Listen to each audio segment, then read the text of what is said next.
Hi everybody, it's Mama D. Welcome back to my channel, Mama D Reacts, and we are going to be looking at the fourth episode of Chernobyl. I think there's only 5, so this is almost the end. The Happiness of All Mankind is the title. So we know from the last episode that the firemen were dying, the people that were right there. We watched the wife of the one fireman right by his side up until almost the end, and that she's pregnant, and they got the 3 employees to go under the water and do what they needed to do to stop the leakage so the tanks would fill up. And I guess now we're going to see more of what happened after that and how they are trying to stop any more radiation from leaking out. So let's just get to it and see what this week's episode shows, okay?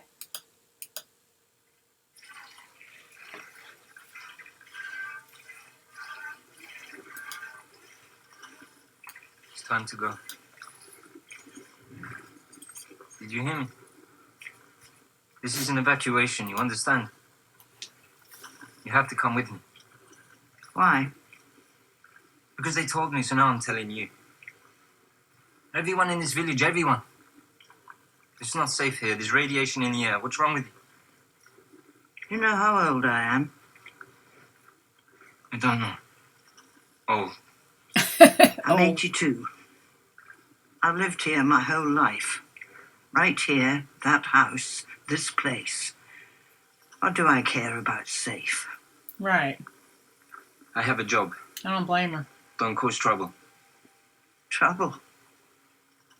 You're not the first soldier to stand here with a gun. Wow. When I was 12, the revolution came. Tsar's men, then Bolsheviks.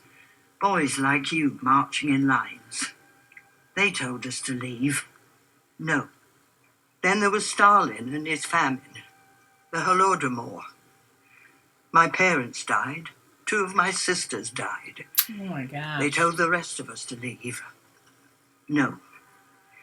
Then the Great War. German boys, Russian boys. More soldiers, more famine, more bodies. My brothers never came home. But I stayed, and I'm still here. Wow. After all that I have seen. So I should leave now, because of something I cannot see at all. No.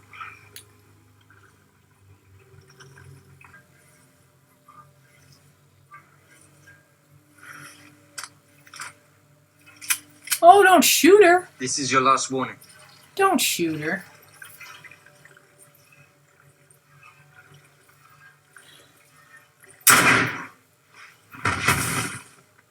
Oh, he shot the cow.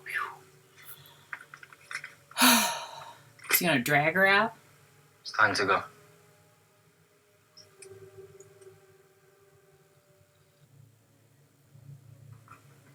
Kiev, Ukraine, August 86, 4 months after the explosion.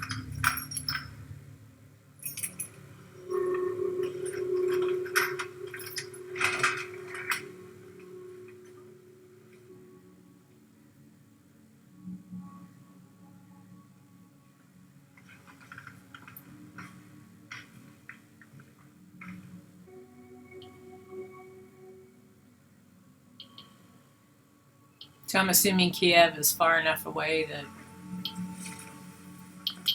that was an acceptable place to live.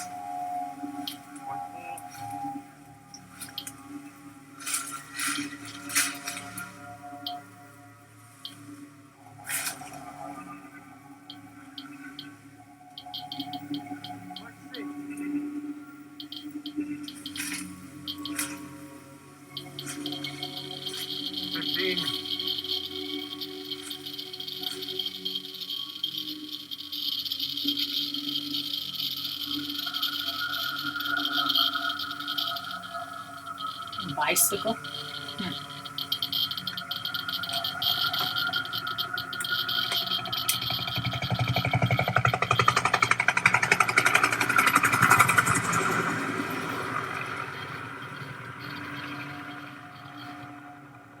Chernobyl exclusion zone, Pripyat.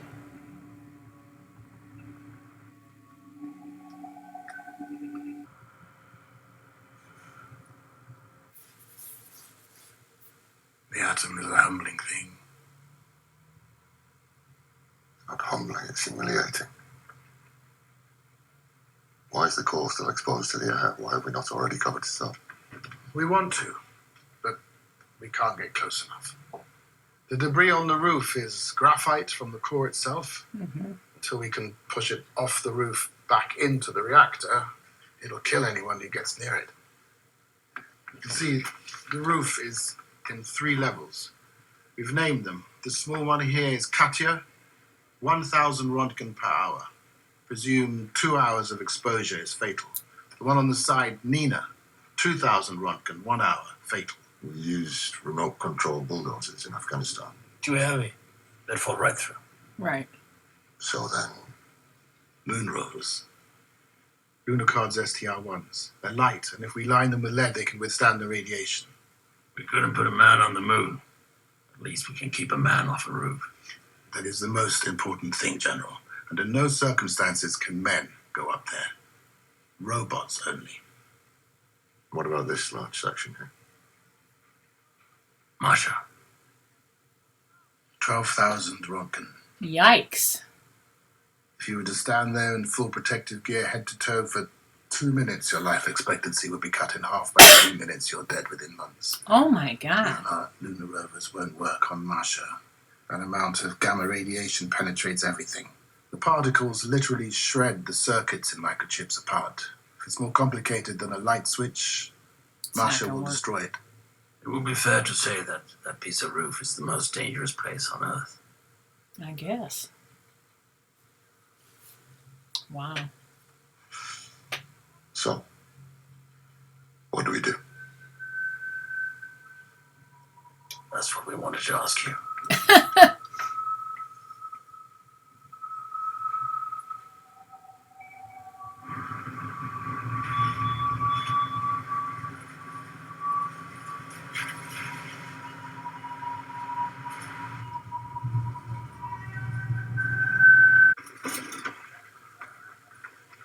He's with me. You understand? Nobody fucks with him.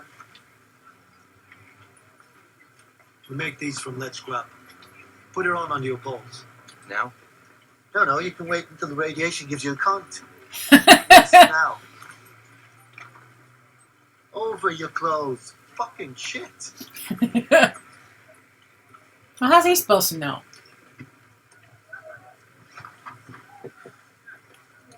You ever go hunting? No. Well, today's your lucky day. You, me, that ugly Armenian, and the 10th Garo. We do animal control. Animal control. Yeah, they're radioactive. So they have to go. But it's not hard. They're mostly pets. They're happy to see you. They run right up to you. Bang. You load the bodies on a truck, dump them in a pit, bury them in concrete, and then we drink. Cameras, motors. Motor's good. Signal's good. All right, let's take this easy. Forward 1 meter, reverse 1 meter. Forward one.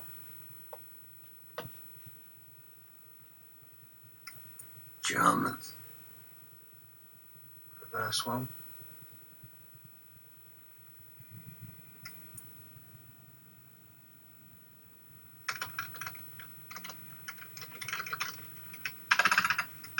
Nope. Not gonna work. Did you lose the signal?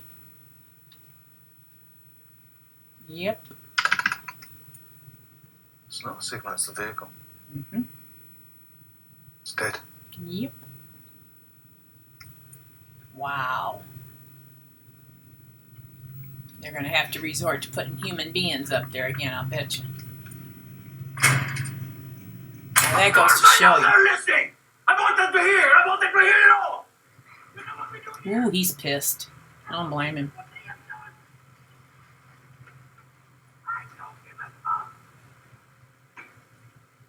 Don't tell them! Please stop! Don't tell them the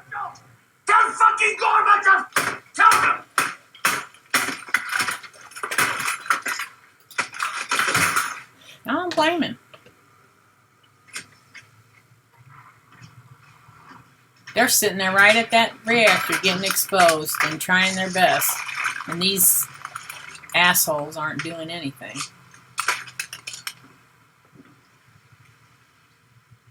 The official position of the state is that a global nuclear catastrophe is not possible in the Soviet Union. They told the Germans that the highest detected level of radiation was 2,000 Roentgen. What? They gave them the propaganda number. That robot was never going to work. That is sad. You need a new phone. Wow. That is really sad.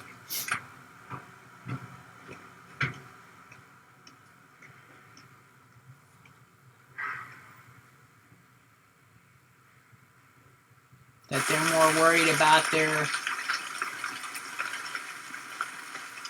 what people think of them than the safety of their citizens. Sick. If we don't clear the roof, we can't build a cover over it. If we can't cover it, that's 12,000 Roentgen. Maybe twice the radiation from the Hiroshima bomb. Every hour. I know. What about lead? We could, I don't know, we could melt it and pour it from above, like a coating. First of all, we've already used most of the lead we had to line the Now truck. there's lead sheeting around the instruments in the other reactor buildings. The soldiers are stripping it with their armor. We use bio-robots. Men. Told you. They would have to do that again. And catch your breath. You will need it for what comes next. This is a working area. We must clear the graphite. Some of it is in blocks weighing approximately 40 to 50 kilograms. They all must be thrown over the edge here. Watch your comrades. Moving fast. From this opening, then turning to the left and entering the workspace here. Take care not to stumble. There's a hole in the roof. Take care not to fall. You will need to move quickly and you will need to move carefully. Do you understand your mission as I have described it?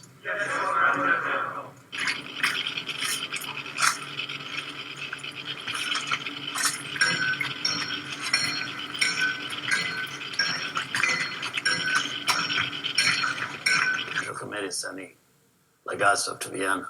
It's the headquarters of the International Atomic Energy Agency. I know it's in Vienna. What are they asking you to do? Tell the world what happened.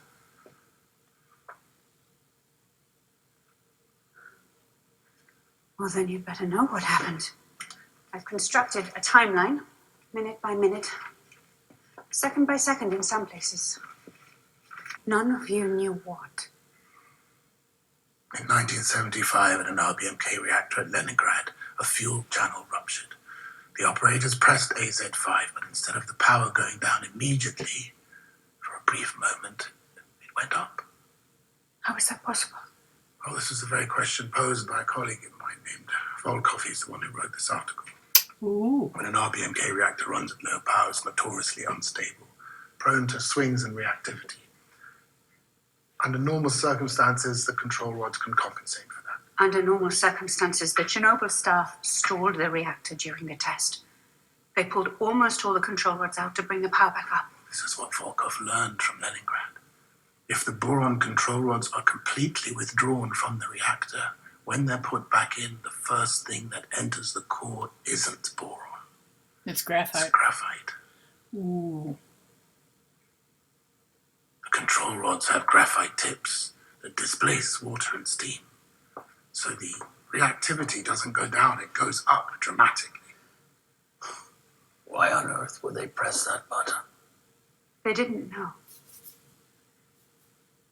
Volkov warned the Kremlin 10 years ago. There could be no doubt about the supremacy of the Soviet nuclear industry. Wow. Oh. Again.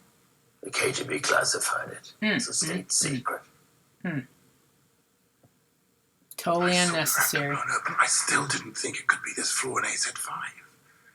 Because the flaw will not lead to an explosion unless the operators have pushed the reactor to the edge of disaster. So it is their fault. Yes. But not only their fault. No. Is that what you're going to say in Vienna? You can't possibly be that naive. There are 16 RBMK reactors running in the Soviet Union right now. We have to fix them. The only way to do that is to go public. Force the Central Committee to take action. What you're proposing is that Legasov humiliate a nation that is obsessed with not being humiliated. Yep. We can make a deal with the KGB. You'll leave this information out in Vienna. They quietly let us fix the remaining reactors. Deal with the KGB. And I'm naive. Right. They'll go after your family. They'll go after your friends. You have a chance to talk to the world, Valeri. If that chance was mine. But it isn't, is it? Right. I've known braver souls than you, Homyuk. Men who had their moment and did nothing. Because when it's your life and the lives of everyone you love, your moral conviction doesn't mean anything. It leaves you. Wow. And all you want at that moment is not to be shot. What a way to live. Do you know the name Vasily Ignatenko? No. He was a fireman. He died 2 weeks after the accident. They've been looking in on his widow. She gave birth. A girl. The baby lived for 4 hours. They said the radiation would have killed the mother, but the baby absorbed it instead. Oh. Her baby. We live in a country where children have to die to save their mothers. Congratulations, comrades. You are the last of 3,828 men. You have performed your duties perfectly. I wish you good health and long life. All of you are awarded a bonus of 800 rubles. Thank you. I serve the Soviet Union. Thank you. I serve the Soviet Union. Thank you. I serve the Soviet Union. Thank you. I serve the Soviet Union. Thank you. I Wow. serve the Soviet Union. So they got it all off, huh? Wow. 3,000 men. Over 3,000 men were exposed.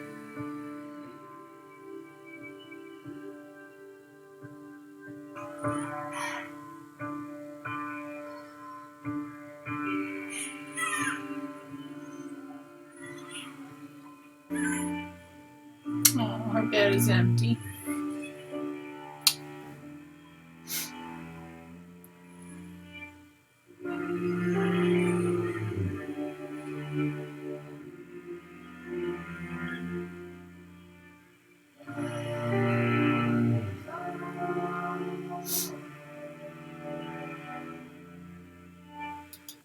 Wow. Oh, wow. The incompetence and the culture, I guess, there where, you can't be honest, you can't, admit that you've done wrong, you don't want the world to know. Wow. So many lives lost because of that. That's really sad. Very sad. And I know several people posted, that she had the baby and it died like 4 hours later. So, how sad. So, I'll post the podcast for this week. And anybody want to, comment? I love your comments. Any of your articles that you've posted have been really good. So, keep them coming. And we have one more week next week. I think it's 5 episodes. So, thank you all for joining me on this journey. I've learned a lot, and I'm really sad that all these people had to die. It's really sad. So we will see you next week for the last episode of Chernobyl. Peace out.